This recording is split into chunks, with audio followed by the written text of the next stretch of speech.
Welcome to Mouni civil strength of மெட்டீரியலில் இது வந்து செகண்ட் வீடியோ. இந்த செகண்ட் வீடியோவில் பார்த்தீங்கன்னா modulus of elasticity, modulus of rigidity, factor of safety, longitudinal strain, linear strain, Poisson ratio, இதை பற்றி அந்த டாப்பிக்கில் நான் பேச போகிறேன். முன்னாடி நம்ம பார்த்துருப்பீங்களா ஃபஸ்ட் டாப்பிக்கில் ஸ்ட்ரெஸ் அண்ட் ஸ்ட்ரெயின், அதை பற்றி நம்ம பார்த்துருப்போம் டீட்டெயிலாக. இப்போ இதில் என்ன ஃபார்முலாஸ் எப்படி யூஸ் பண்ணுறோம், எங்கே யூஸ் பண்ணுறோம், எப்படி ஆச்சுன்னு வந்து நான் வந்து ப்ராக்டிக்கலாக தான் சொல்ல போகிறேன். பாருங்கள், first modulus of elasticity or, இதுக்கு வந்து இன்னொரு பேர் இருக்குது, யங்ஸ் மாடுலஸ். இது எப்படி நம்ம இண்டிகேட் பண்ணுவோம்னா letter E, stress by strain. ஓகேங்களா? இந்த ஸ்ட்ரெஸ் பை ஸ்ட்ரெயின் வந்து டென்சலாகவும் இருக்கலாம் ஆர் கம்ப்ரெசிவாக இருக்கலாம். Tensile stress by tensile strain or compressive stress by compressive strain. இதுதாங்க ஃபார்முலா. இந்த ஃபார்முலா நம்ம மோடி லாஸ்ட் டேயில் பார்த்துருப்போம் இல்லைங்களா, அங்கேருந்து டிரைவ் பண்ணி இங்கே வந்திருக்கு. நெக்ஸ்ட் பாருங்க, modulus of rigidity or shear modulus. இதோட ஃபார்முலாஸ் பார்த்தீங்கன்னா shear stress by shear strain. பாருங்கள், இங்கே இருக்கு இல்லைங்களா ஷியர், அதை அப்படியே ஞாபகம் வச்சுக்கோங்க. ஸ்ட்ரெஸ் பை ஸ்ட்ரெயின், இதுவும் மேலே இருக்கிறதும் ஸ்ட்ரெஸ் பை ஸ்ட்ரெயின். அது வந்து டென்சல் கம்ப்ரெசிவில் போகும். இது வந்து ஷியர் மீன் வெட்டு. Next factor of safety. Factor of safety formula பார்த்தீங்கன்னா ultimate stress divided by permissible stress. For example, ஸ்ட்ரெஸ்னா என்ன? அழுத்தம். ஒரு மெட்டல் மேலே நம்ம லோடு அப்ளை பண்ணும்போது, அதான் மெட்டல் மேலே லோடு அப்ளை பண்ணும்போது ஒரு 100 kN இருக்குது, அது வந்து பெர்மிசிபிள். ஓகேங்களா? அலோபல். அல்டிமேட், அதிகம் தாண்டி நம்ம கொடுத்து அது டேமேஜ், கிராக்கு, டிஃபார்மேஷன் நடக்குது பாருங்கள், அதுதான் வந்து அல்டிமேட். அதிகமாக இருக்க லோடு, அதிகமாக இருக்க லோடு டிவைடட் பை அவங்க பர்மிசிபிள் எவ்வளோ அந்த மெட்டீரியலுக்கு ஆகுமோ அந்த லோடு தான் ஃபேக்டர் ஆஃப் சேஃப்டி. இதில் 3 பார்த்துருக்கோம்: modulus of elasticity, modulus of rigidity and factor of safety. அடுத்து நம்ம பார்க்க போகிறது என்னென்னா longitudinal, lateral and Poisson ratio for 2 dimensional stress system. இந்த 2 dimensional வந்து பார்த்தீங்கன்னா என்ன இருக்குன்னு பார்த்தீங்கன்னா, 2 dimensional என்ன இருக்கும்? லென்த்து, பிரெத்து தான் இருக்கும். அதே 3 dimensional லென்த்து, பிரெத்து, டெப்த் இருக்கும். இந்த 2 dimensional ஃபஸ்ட்டு பார்த்தீங்கன்னா லாங்கிடியூடினல் ஸ்ட்ரெயின். ஓகேங்களா? இது லென்த் இருக்கு இல்லைங்களா, இதுதான் வந்து லாங்கிடியூடினல்.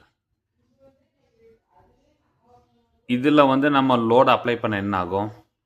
லென்த்து வந்து பெருசாகும் இல்லைங்களா, அதுதாங்க increase in length divide by original length. இதுதான் வந்து லாங்கிடியூடினல் ஸ்ட்ரெயின். நெக்ஸ்ட் இருக்கிறது பார்த்தீங்கன்னா லேட்டரல் ஸ்ட்ரெயின். லேட்டரல்னா இந்த சைடு இருக்கு இல்லைங்களா, breadth or depth. Longitudinal length, லேட்டரல்னா சைடில் இருக்கிற விடுத்து இருக்கு இல்லைங்களா, இதுதான் வந்து லேட்டரல். இப்போ இங்கே நம்ம லோடு கொடுத்து நம்ம புஷ் ஆர் புல் பண்ணும்போது என்ன ஆகும்? இந்த விடுத்து வந்து டிக்ரீஸ் ஆகும் இல்லைங்களா, அதுதான் decrease in breadth divided by original breadth or decrease in depth divided by original depth. பாருங்கள், லேட்டரலுக்கும் லாங்கிடியூடினலுக்கும் ஆர் லாங்கிடியூடினல் லேட்டரலுக்கு இருக்க டிஃப்ரென்ஸ் இதுதான். இங்கே இருக்கு பாருங்கள், லாங்னால் அப்படியே லாங்காக டைரக்ஷன், லேட்டரல்னால் சின்னதாக இருக்கிறது. Next Poisson ratio. Poisson ratio வந்து நம்ம பில்டிங் நம்ம அனலைசிஸ் பண்ணும்போது தான் சரிங்க.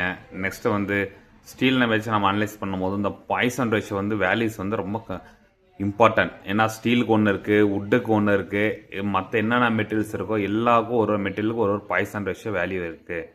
இந்த பாய்சன் ரேஷியோட ஃபார்முலா பார்த்தீங்கன்னா lateral divided strain divide by longitudinal strain. ஓகேங்களா? இதுதாங்க. இப்போ இந்த ஸ்ட்ரெயினில் என்ன இருக்கோ அதுதான் அந்த lateral divide by longitudinal strain. இதுதான் வந்து பாய்சன் ரேஷியோட ஃபார்முலா. அடுத்து பார்த்தீங்கன்னா analysis of uniformly tapering rectangular bar. நாம் இப்போ வரையும் பார்த்த வரை எல்லாமே ஸ்கொயர் பார் ஆர் வால்யூமெட்ரிக்கில் நம்ம ஸ்கொயர் க்யூப் சொன்னேன். அதுக்கப்புறம் லேட்டரல் லாங்கிடியூடினலில் வந்து ஒரு ரெக்டாங்கிள் ஷேப்பில் தான் நான் வந்து நம்ம எக்ஸ்பிளைன் பண்ணிகிட்டு இருந்தோம் இவ்வளோ நேரம். அதை வச்சு தான் இவ்வளோ நம்ம ஸ்ட்ரெஸ்ஸு, ஸ்ட்ரெயின், டென்சல், கம்ப்ரெசிவ், வால்யூமெட்ரிக்கெலாம் நம்ம பார்த்தோம். இதை பாருங்கள், இது வந்து டிஃப்ரெண்ட்டாக இருக்குது பாருங்கள். ஷேப்பு ஒரு கோன் போல், பாட்டமில் வந்து டயா அதிகமாக இருக்குது, பாட்டம் டாப்பில் வந்து சின்னதாக இருக்குது, இல்லை எப்படியும் வச்சுக்கலாம் நம்ம. ஓகேங்களா? இது வந்து நம்ம டெரிவேஷன் இருக்குது, அது ஒரு பெரிய டெரிவேஷன். அதெல்லாம் டெரிவேஷன்ஸ் பண்ணி நம்ம சால்வ் பண்ண பிறகு தான் இந்த ஃபார்முலா வரும். நான் டேரெக்டாக ஃபார்மில் வந்திருக்கேன். அந்த டெரிவேஷன்ஸ் எல்லாம் அவ்வளோ வேண்டாங்க, அதில் நோ ப்ராப்ளம். பாருங்கள், இதில் ஃபார்முலாஸ் என்னென்னா PL divided by ET bracket A minus B log A by B. பின்னா என்னது? லோடு. பாருங்கள், இந்த இதில் நம்ம லோடு அப்ளை பண்ணுறோம் இல்லைங்களா, load P. Length of the bar L. ஈனா யங்ஸ் மாடுலஸ். டீனா திக்னஸ். இந்த ரெக்டாங்குலர் பார் வந்து கோன் ஷேப்பில் இருக்கு இல்லைங்களா, இதுக்கு ஒரு திக்னஸ் இருக்கும் இல்லைங்களா, அந்த திக்னஸ் பாருங்கள் இப்போ இருக்கு இல்லைங்களா thickness. For example 10 mm 12 mm 20 mm அது என்ன இருக்கோ அதை இங்கே நம்ம சப்ஸ்டியூட் பண்ணிக்கலாம். Next A, bigger dia of the bar A. பின்னா smaller dia of the bar. இதெல்லாம் நம்ம ஃபார்முலா போட்ட வேல்யூஸ் எல்லாம் நம்ம சப்ஸ்டியூட் பண்ணால் நமக்கு ஒரு newton per mm square or newton per metre square ஏதாச்சும் ஒரு யூனிட்டில் வந்து நம்ம கிடைக்கும் நமக்கு அந்த லோடு. இந்த ஃபார்முலாஸ் மட்டும் ஞாபகம் வச்சுக்கோங்க. அடுத்தது பார்த்தா analysis of bars composite section. Composite செக்ஷன்னா இது steel or concrete, steel and wood, steel or some other material. ஏதாச்சும் 2 material, 1 or more material combination இருந்தால் தான் நம்ம வந்து காம்போசிட் மெட்டீரியல் நம்ம சொல்லுவோம். பாருங்கள், ஃபஸ்ட்டு காம்போசிட் 1 ஆர் 2. நான் வந்து காம்போசிட் 1 மெட்டீரியல் வுட்டுன்னு அசியூம் பண்ணியிருக்கேன். நெக்ஸ்ட் வந்து செகண்ட் செக்ஷன் வந்து செகண்ட் மெட்டீரியல் வந்து ஸ்டீல். இதோட லென்த் வந்து எல். இப்போ மேலே வந்து நம்ம ரிஜிட் ஃபிக்ஸட் பண்ணியிருக்கோம். 2 மெட்டீரியல் வந்து சேம் லென்த்தாக தான் இருக்குது. இப்போ வந்து நம்ம லோடு தர போகிறோம். நம்ம கீழே நம்ம load P is the load, vertical axial load or compressive load எப்படி வேணால் மாற்றிக்கலாம். இப்போ இந்த செக்ஷனில் ஆல்டர்னேட் மெட்டீரியல் வேறு மெட்டீரியல் 2 மெட்டீரியலில் சேம் லென்த்தில் ஃபிக்ஸ் பண்ணிட்டு ஆக்சியலாக கம்ப்ரசிவ் லோடு கொடுத்தா இந்த மெட்டீரியல் என்னவாகும்? கம்ப்ரெஷன் ஆகும், இல்லை வந்து டென்ஷன் ஆகும். லாஸ்ட்டாக நம்ம ஃபைண்ட் அவுட் பண்ண போகிறோம்னு பாருங்கள். ஃபஸ்ட்டு நான் வுட் எடுத்துருக்கேன் இல்லைங்களா, வுட்டு. பின்னா என்ன? Load of foot. எல்னா லென்த் ஆஃப் ஃபுட். ஏன்னா ஏரியா ஆஃப் ஃபுட். இது 3 ஐட்டம் இருந்தாவே நம்மளால் ஸ்ட்ரெஸ் கண்டுபிடிக்க முடியும், ஸ்ட்ரெயின் கண்டுபிடிக்க முடியும், யங்ஸ் மாடல்ஸை கண்டுபிடிக்க முடியும். அதுதான் நான் இ டிவைடட் பை டபிள்யூன்னு போட்டிருக்கேன் வுட்டு. நெக்ஸ்ட் அதே பாருங்கள், same steel. Load of steel PS, length of steel LS, AS area of the steel.